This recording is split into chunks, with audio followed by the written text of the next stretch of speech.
Cold cases remain silent for years, sometimes decades, but silence doesn't erase the truth. It only waits. In 1974, a 17-year-old girl vanished from a parking lot in Fort Worth, Texas. Her name was Carla Jan Walker. For nearly half a century, her story was frozen in time. No answers, no justice, no voice.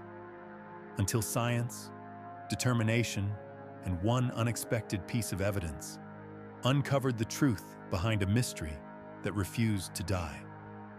This is the story of how a 46-year-old cold case finally broke open. Welcome to Cold Case Stories. It was a soft February evening in 1974. The kind of night that felt calm, familiar, safe. Fort Worth, Texas, a city growing, yet still holding the warmth of a small community. Teenagers filled the streets around Western Hills High School, excited, laughing, carrying the feeling that nothing bad could ever happen to them. Among them was 17-year-old Carla Jan Walker, a cheerleader, a daughter, a sister, a girl who lit up every room she entered. People who knew her said Carla never raised her voice, never spoke badly about anyone, and always seemed to care more about others than about herself. On February 17th, Carla attended the Valentine's dance with her boyfriend, Rodney McCoy. The dance was filled with music and balloons, and the kind of nervous excitement that only teenagers understand. Carla wore a light blue dress. Rodney later said she looked beautiful, but more than that, she looked happy. After the dance ended, they weren't ready to go home. Not yet. So they drove to the Ridgelea Bowl, a popular bowling alley where many local teens went to talk, to hang out, or to sit in their cars and enjoy a few quiet minutes together. The parking lot was dim, lit only by a handful of buzzing yellow lights. Rodney parked the car. They talked about the dance, about school, about plans for the weekend. Moments that seemed small at the time, but would become the final memories Rodney would ever have of Carla. Then everything changed. A man appeared at the passenger door. No warning, no sound, just a shadow that ripped into their world. He grabbed the handle, yanked the door open, and before Rodney could turn or breathe, the man struck him across the face with what felt like a heavy pistol. Rodney collapsed sideways, eyes flickering, barely conscious. The last thing he heard was Carla screaming, "Rodney! He's going to kill me!" And then her voice disappeared into the night. When Rodney woke again, he was alone, bleeding, dizzy, confused. Carla was gone. He stumbled out of the car, desperate, calling her name, looking into the dark parking lot for any sign of her. But she was nowhere. 3 days later, Carla's body was discovered in a culvert near Benbrook Lake. The news tore through Fort Worth like a storm. People who had never met her wept as if they had lost someone they loved. Carla's parents collapsed when they heard the words. Her brother said he felt the world shift beneath his feet. And Rodney carried a weight he would hold for the rest of his life. Police launched one of the largest investigations the city had ever seen. Officers searched fields, interviewed teenagers, knocked on doors, and questioned anyone who owned a .22 caliber Ruger pistol, the type believed to be used during the attack. But in 1974, technology was painfully limited. There was no DNA testing, no genetic genealogy, no digital fingerprint databases, not even surveillance cameras to show who walked through a parking lot or drove away into the night. Everything relied on witness testimony, fragments of memory, and sometimes just luck. Detectives questioned a number of men in the area, including someone who lived not far from Karla. He said he owned a .22 Ruger, but claimed it had been stolen. Police couldn't prove otherwise. With no evidence tying him to the crime, he was dismissed. Not because he was innocent, but because 1974 simply didn't have the tools to reveal the truth. Days turned into weeks. Weeks turned into months. Months turned into years. And the case of Karla Walker slowly faded from the headlines and sank into the shadows of the police archives. Karla's parents visited detectives every year, asking if there was any hope, any new lead, any reason to keep believing. But every answer was the same. No progress, no suspects, no idea. Her mother died without ever knowing what happened to her daughter. Her father passed still waiting for justice, still waiting for the truth. And Karla's brother would later say, "I lived with anger for decades, anger at the world, anger at whoever did this, and anger at time, because time took everything from my family." For 45 years, Karla's case sat in a dusty box in a quiet archive room, unopened, unanswered, unsolved, until science and determination finally caught up with the truth. 45 years after Karla's murder, a new generation of detectives began reviewing old cases with fresh eyes and new technology. By 2019, DNA science had evolved far beyond what anyone in 1974 could have imagined. Forensic genealogy had solved dozens of cold cases across the United States. It had identified serial killers, kidnappers, and murderers who once seemed untouchable. The Fort Worth Police Department made a decision. Karla's case deserved one last chance. Detectives reopened the file. They removed the old photographs. They unfolded yellowed documents. They laid out every piece of evidence on a long metal table. And they contacted Othram, a cutting-edge private laboratory specializing in advanced DNA reconstruction. For the first time in decades, Karla's case had momentum. Othram received the evidence. Clothing that had been stored for nearly half a century, fabric worn by time, fibers fragile enough to crumble under strong light. But their scientists were experts at finding something where almost nothing remained. Using advanced extraction and whole genome sequencing, they searched through microscopic traces, material so small that even a single cell could change the direction of history. Days turned into weeks. Weeks became months. And then they found something, a partial DNA profile. Not perfect, not complete, but enough. Enough to build a genetic fingerprint that could be used in genealogical databases. Analysts began constructing a family tree one branch at a time. They traced distant cousins, then closer cousins, then great-uncles, and finally, a direct line. All paths kept leading back to one family and to one man, a name that detectives recognized from the earliest days of the 1974 investigation. Glenn Samuel McCurley. A man who lived less than a mile from Karla's home. A man whose timeline matched the night of the attack.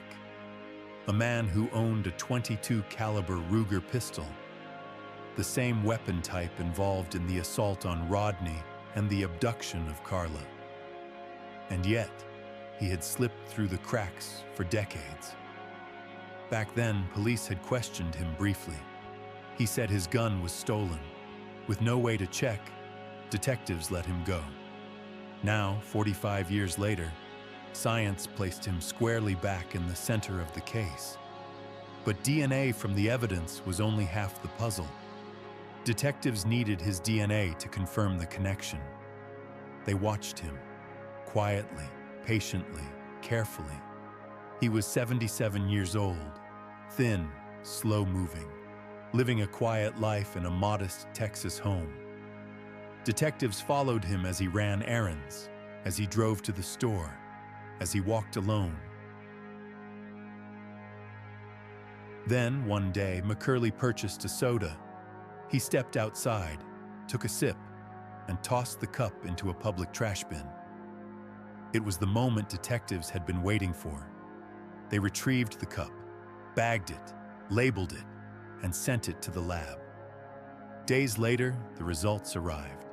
A perfect match. The DNA left on Carla's clothing in 1974 belonged to Glenn Samuel McCurley. After 46 years, Carla Walker finally had her answer. Police prepared for the arrest. But when they arrived, McCurley was calm, almost gentle. Detectives told him that DNA linked him to the crime. At first, he denied it. He said he didn't know Carla, had never seen her, had nothing to do with it. But as detectives continued, his voice softened, his eyes lowered. And then, almost in a whisper, he said the words that shattered nearly 5 decades of silence. Yes, I was there. For the first time since 1974, the truth had a name. The past finally had a face, and Carla Walker was no longer just a cold case file. She was a girl whose story was finally being heard again. Detectives transported McCurley to the Fort Worth Police Department for questioning. He sat in a small, dimly lit room, the same kind of room where so many suspects had once been interviewed in the years following Carla's death. But now, time had caught up with him. The man who once overpowered a teenage couple in a dark parking lot was now an elderly figure with fragile hands and a trembling voice. Detectives showed him the DNA results. They explained the scientific process that linked him to Carla with a certainty that could not be dismissed. McCurley looked down at the table, at the silver handcuffs, at the reflection of the overhead lamp shining on the metal surface. He let out a long breath, and his shoulders lowered as if a weight he had carried for decades had finally become too heavy. He repeated quietly, "I was there." But he didn't offer details. No confession, no explanation. Just a soft acknowledgement that confirmed what the DNA had already proven. Detectives charged him with the capital murder of Carla John Walker. The news spread across Fort Worth. Reporters gathered outside the courthouse. People who remembered the case from their youth stood in stunned silence. Some cried, some prayed. Some whispered that they had never expected to see justice in their lifetime. For Carla's family, the arrest felt both surreal and heartbreaking. Her brother said, "It felt like she finally spoke."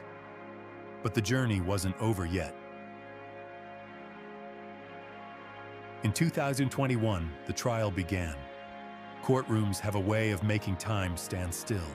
The wood panels, the echo of footsteps, the sharp sound of a judge's gavel.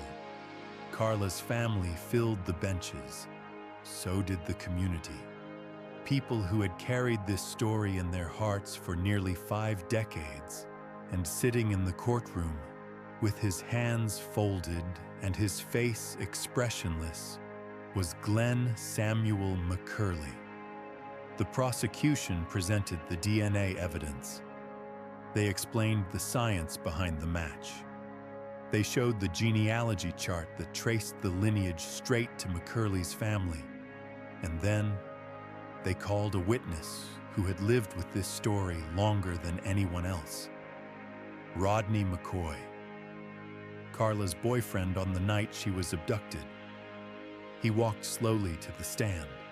Even after 46 years, the memory weighed heavily on his face. As he raised his hand to take the oath, the courtroom grew silent. Rodney recounted the night. The dance, the parking lot, the sudden attack, Carla's scream, and the helplessness he felt as everything was ripped away in seconds. His voice shook as he described how he tried to fight back, but couldn't. How he woke alone, bleeding and confused. How he lived with guilt and nightmares long after that night.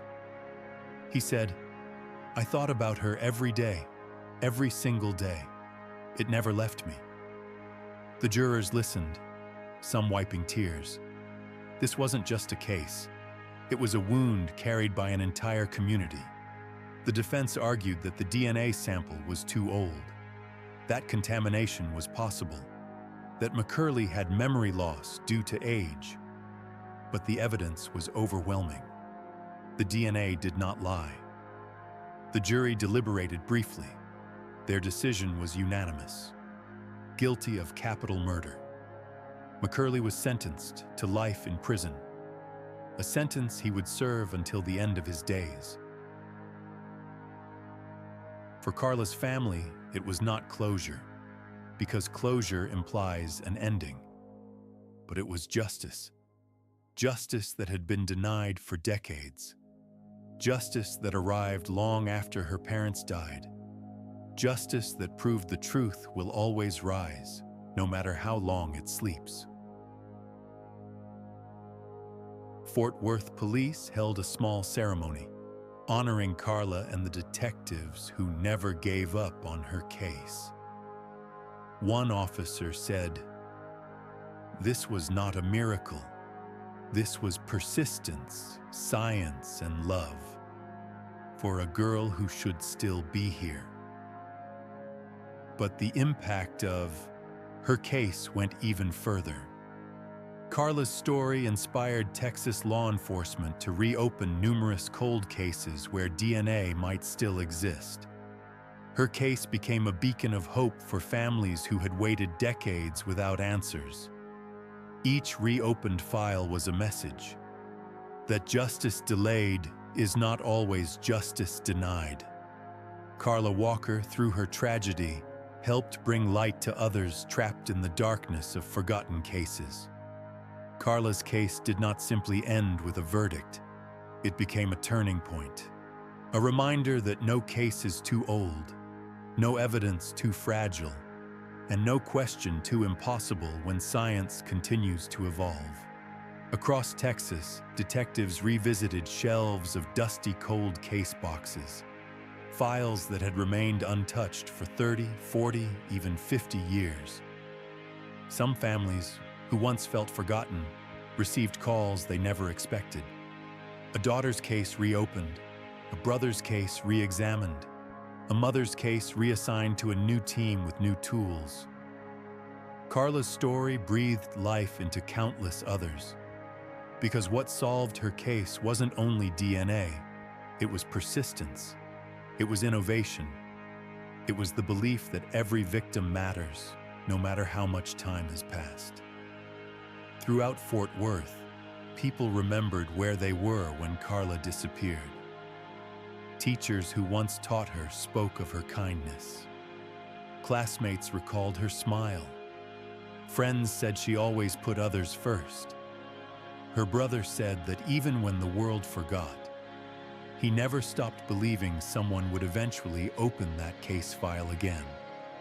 And when detectives at last told him the truth had been found, he said he felt something he hadn't felt in over 4 decades. Peace. Not because the pain was gone, grief never disappears, but because he knew Carla's voice had finally been heard. In the years since the trial, Carla's name has been spoken in classrooms, in forensic labs, in police academies. Her case is now taught as a lesson in perseverance, innovation, and the power of DNA to bring justice across generations. Many detectives who worked on her case retired before the truth emerged. But their contributions, their interviews, their reports, their determination, were pieces of the puzzle that allowed modern science to succeed. One detective said, "We planted the seeds. The next generation brought the harvest." Carla's story stands as a testament to those who never gave up and those who refused to let her memory fade. For the Walker family, the verdict did not bring back the vibrant girl they loved, but it brought clarity.